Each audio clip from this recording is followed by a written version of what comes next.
안녕하세요. 대담한 사람들의 강민지입니다.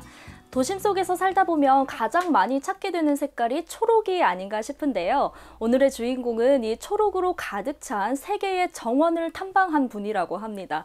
오늘 김수진 씨와 함께 이야기 나눠볼게요. 안녕하세요. 네, 안녕하세요. 리케이온을 운영하고 있는 김수진입니다.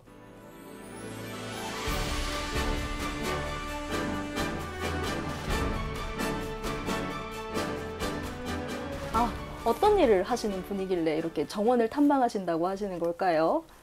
저는 이제 조경을 전공을 했고, 그리고 조경을 전공하면서 또 유학까지 가게 됐었는데, 그러면서 유학을 하는 도중에 세계의 정원들을 좀 탐방을 하게 됐었습니다. 대략 한 40여 개 국은 다녀왔었던 것 같고, 그리고 정원 한 200여 개 정도는 제가 탐방을 한 것 같습니다. 그래서 뭐 한국, 중국, 일본의 정원들은 대략 이제 다 가봤던 것 같고, 유럽이라든지 또는 뭐 이란 또는 이제 뭐 아프리카 지역에 있는 정원들까지도 탐방을 했던 기억이 있습니다. 한국의 대표적인 정원은 어떤 게 있을까요? 가장 유명하게 알려져 있는 공간이 담양에 있는 소세원이고요. 그 두 번째로는 아마 완도의 보길도에 있는 윤선도 정원일 것 같습니다. 그리고 강진에 있는 정약용 선생의 다산초단과 그리고 강진에 있는 백운동 정원이 가장 유명할 거라고 생각됩니다. 한국에서는 어느 정원을 가장 좋아하세요? 저는 이제 개인적으로 강진 백운동 정원을 가장 1번에 두고 싶은데요. 그 강진 백운동 정원이 제가 처음 이제 그 발굴하고 현재는 이제 문화재가 되어 있어요. 그래서 대학원 다닐 때 제가 발굴을 하고 논문을 쓰고 처음 발굴하신 거예요? 네네네. 그래서 상당히 많은 연구를 했었었고 그 이외에도 많은 역할들을 하면서 정원을 지금 현재 아마도 복원을 계속 하고 있는 걸로 지금 알고 있습니다. 강진 백운동 정원은 여러 가지 의미가 담겨져 있는데 그리고 정선대에서 바라보는 월출산의 경관이 굉장히 아름답습니다. 그래서 월출산에 있는 옥판봉을 바라보는 게 가장 아름다운 마치 이제 신선처럼 생각을 했던 것 같고 특히 이제 그 유상곡수 놀이를 했다는 그런 기록들도 남겨져 있어가지고 조금 독특한 형태의 정원이라고 생각됩니다. 시청자분들이 부산 근처에 있는 정원, 예쁜 곳 어디 있을까도 궁금해하실 것 같은데요. 혹시 부산 근처에 있는 정원 추천해 주실 곳은 없을까요? 양산, 우리가 가까운 부산 인근에 양산이라는 곳에 우기동 별서라고 있는데 그 공간 역시 담양 소세원과 마찬가지로 굉장히 아름다운 정원인데 아직 많은 것들이 복원되어 있지는 않지만 아마도 한국의 정원의 묘미를 그 공간에서 가깝게 느낄 수 있을 거라고 생각됩니다.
조경 박사님께 또 가장 궁금한 게요. 정말 많이 다녀보셨을 텐데 그 중에서 가장 아름답고 화려했던 정원은 어디예요?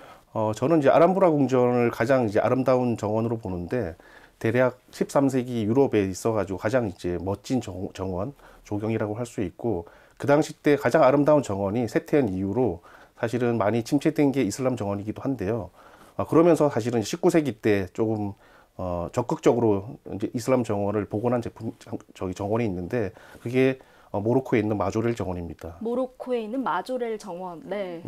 네, 마조렐 정원은 이제 마라케시라는 지역에 정원이 만들어져 있는데 마조렐이라는 화가가 만든 정원인데 화가가 만들었어요? 네, 화가가 사실은 이제 몸이 안 좋아가지고 모로코 지역에서 사실은 휴식차 이제 가서 이제 휴식차 가가지고 미술 작품들을 했었는데 이후에 이제 자신의 어떤 철학이 담겨 있는 정원을 만들게 됩니다. 그래서 마조렐 정원이 가장 아름다운 정원이고, 그리고 1980년도 즈음에 대표적인 프랑스의 그 디자이너인 입생 노랑이 인수를 해가지고 지금은 입생 노랑 정원으로 훨씬 더 잘 알려져 있습니다. 아, 이름이 아예 입생로랑 정원이라고 불리나 봐요. 아니요, 그렇지는 않습니다. 마조렐 정원인데 거기 가면 이제 입생 노랑 역시 이제 지금 현재는 이제 고인이 됐는데 거기 가면 입생 노랑의 어떤 그 기념비가 들어와 있습니다.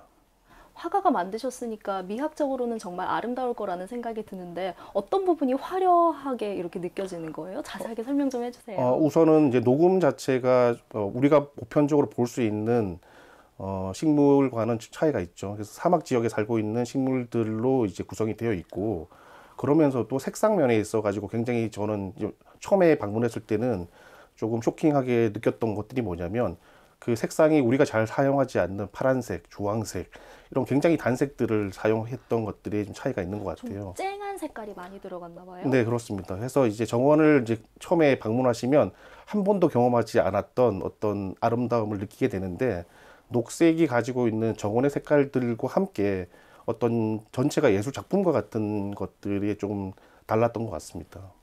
혹시 해외에서 가보신 정원 중에는 와, 여기 진짜 특이하다, 어떻게 이런 걸로 정원을 만들었지, 이런 것도 있었어요? 이제 인도에 가면 이제 무굴 정원들이 만들어져 있는데, 16세기부터 이제 그 이슬람 제국이 인도에 들어와 가지고 무굴 제국을 형성하게 됩니다. 그래서 17세기 이르러 가지고는 가장 화려하고 아름다운 정원들이 만들어지게 되는데, 대부분 묘지의 형식입니다. 묘지의 형식으로 만들어진 정원이기 때문에 조금 독특하죠. 왜냐하면 그 다른 지역, 다른 국가나 다른 지역들은 묘지를 그렇게 화려하게 만들지는 않는데, 그 인도의 정원들은 특히 이제 아그라나 그 델리에 남겨져 있는 인도 무굴 제국의 정원들은 굉장히 화려한 형식의 정원이라고 할 수 있습니다. 또 어떤 정원이 있을까요? 프랑스는 이제 루이 14세의 정원인데, 사실은 프랑스라는 도시가, 프랑스라는 국가가 거의 이제 지형의 변동이 없는 평면이기 때문에 자연스럽게 이제 평면 기하학식 정원을 만들게 됩니다. 그래서 우리가 잘 알고 있는 베르사유 궁전이 그러한 정원의 형태라고 생각하시면 되고, 또 영국은 이제 완전히 다른 형태였던 것 같고, 그리고 이제 그 전에 르네상스가 일어났던 이탈리아에서는 산악 국가예요. 우리나라와 같이 산이 굉장히 많은 지역이기 때문에 자연스럽게 노단 건축식 형태, 그래서 테라스 형태가 발전하는 정원이 만들어지게 됩니다. 그래서 지역에 따라서, 환경에 따라서, 자연 환경에 따라 가지고 정원의 형식은 계속 변화를 하고 있는 거죠.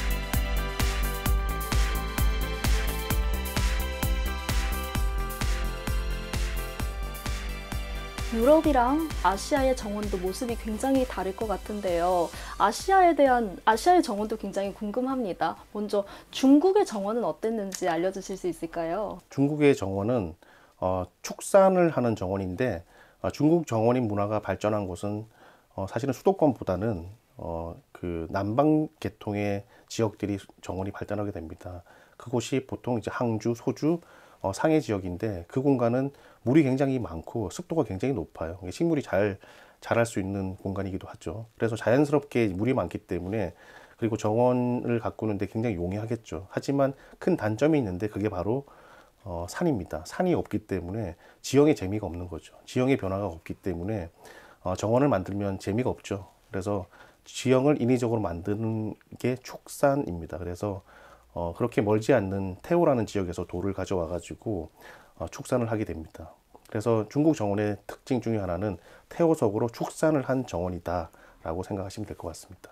돌산을 쌓는 건가요? 네, 맞습니다. 돌을 쌓아 가지고 산을 만들게 되고 그 산 위에다가 뭐 정자를 만들거나 그리고 그 위에다가 또 다른 정원을 만들거나 하죠. 그래서 그 공간을 볼 수 있게끔 만들고 볼 것들이 그렇게 많지 않기 때문에 구곡교가 있어요. 곡교. 우리는 다리를 만들면 일자 형태를 만들죠. 그래서 최단 기간에 그 공간을 건너갈 수 있게끔 만드는데 곡교를 만드는 거죠. 곡을 둬가지고 각각의 곡들을 건너갈 때마다 자연스럽게 경관의 시점이 바뀌는 거죠. 그래서 시점이 바뀌는 경관마다 어떤 정원의 포인트들을 만들어 놓고 그게 중국 정원을 즐기는 방법입니다. 일본도 굉장히 정원으로 유명하잖아요. 일본의 정원 문화는 어땠어요? 일본의 정원 문화는 특히 이제 사찰을 중심으로 해가지고 정원 문화가 발전하게 됩니다. 그래서 특히 일본을 대표하고 있는 가레산스이시 고산수식 정원은 흰 모래가 깔려 있죠. 그래서 그 흰 모래가 깔려 있는 정원들이 사실은 과거에는 사찰에서 방장이라고 하는 공간이 있어요. 가장 큰 스님이 있는 그런 공간들인데 자연스럽게 수행의 목적을 둔 공간이어야 되겠죠. 그래서 자연스럽게 사찰에서 또는 불교에서 얘기하는 백골관이라는 것들이 있는데 그게 뭐냐면 이제 사람이 진토되어 가는 과정을 보는 거죠. 보면서 그걸 이제 수행을 하는 거기 때문에 굉장히 어렵고 힘든 과정이겠죠. 근데 그것들이 자연스럽게 정원 문화로 발전하면서 흰모래를 깔고 그리고 마치 이제 그 사람이 죽어서 진토되어 가는 그런 과정처럼 그렇게 느꼈던 게 아닌가라고 이제 생각이 들고 그리고 그런 정원들이 일본을 대표하는 형식의 어떤 정원이다라고 생각하시면 될 것 같습니다. 중국과 일본이랑 비교했을 때 우리나라의 정원은 어땠나요? 선비들의 정원들은 어디에 있냐면 사실은 숲속에 있어요. 산에 있어요. 산에 있기 때문에 잘 드러나지 않죠. 뭐 사인들이 볼 때는 뭔가 비어 있는 것처럼 느껴질지 몰라도 어떻게 보면 그 정원을 만들었던 그 선비의 입장에서는 자신의 모든 사상과 철학을 반영한 정원이라고 생각하시면 될 것 같습니다. 정원이 산에 있고 그런 거면 꾸며진 게 아니라 약간 자연 그대로인 건가요? 자연 그대로를 9알이 자연 그대로고 거기에 인위적인 것들을 대략 한 1알 정도가 인위적으로 만들었다고 볼 수 있는데 자연의 경관을 이제 가장 좋은 털을 잡는 거죠. 그래서 정원을 만들 때 가장 좋은 것들은 좋은 털을 잡는 게 가장 중요한 첫 번째 원칙입니다. 그래서 굳이 인위적으로 자연을 훼손하는 게 아니라 자연의 공간에 우리가 들어가면 되는 거죠. 그래서 거기다가 굉장히 작은 인위적인 정자를 만들고 그 공간에서 정원을 즐기거나 자연을 즐기면서 마치 이제 풍류를 읊는 것처럼 풍류적인 삶을 지향하게 되는 거죠.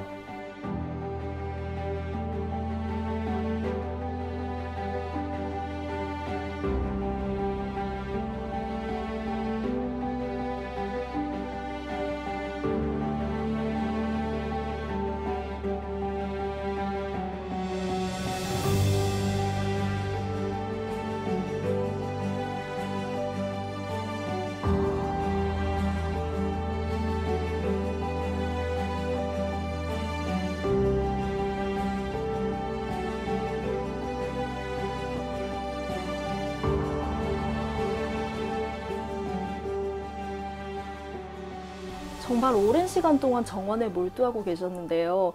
요즘에 가장 몰두하고 있는 작업도 있나요?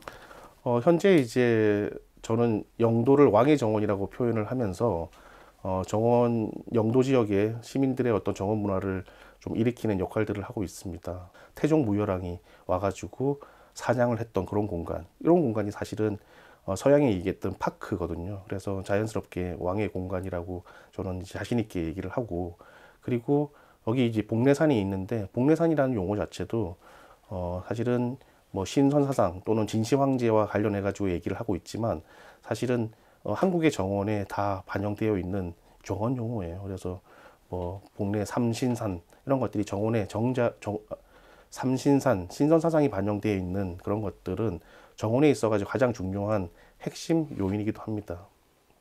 네, 이런 정원 문화가 우리에게 필요한 이유는 뭐라고 생각하세요? 인간 역시 자연에 속해 있기 때문에 자연스럽게 말 그대로 자연스럽게 자연물에 좀 더 친근감을 느끼게 되는 거죠. 그래서 뭐 하버드 대학의 에드위드 윌슨이라는 사람은 바이오필리아라는 용어를 씁니다. 그래서 인간이 결국에는 자연의 입장이기 때문에 자연과 친숙할 수밖에 없다라는 이제 표현을 하는 것 같아요. 그래서 우리가 이제 정원 문화는 결코 이제 정원 하나의 문화가 아니라 우리가 가져야 되는 이상적인 생각이기도 하고 이제는 꼭 필요한 그 삶의 과정이다라고 생각됩니다.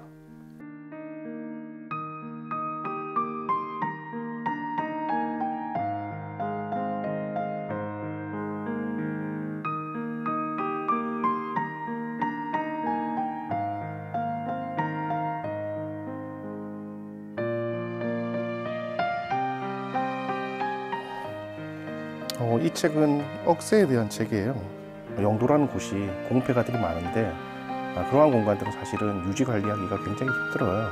그래서 그 억새 정원과 함께 다양한 이제 숲근초들을 심으면 또는 구근 식물들을 심으면 좀 더 풍성한 계절들을 맞이할 수 있을 거라고 생각됩니다.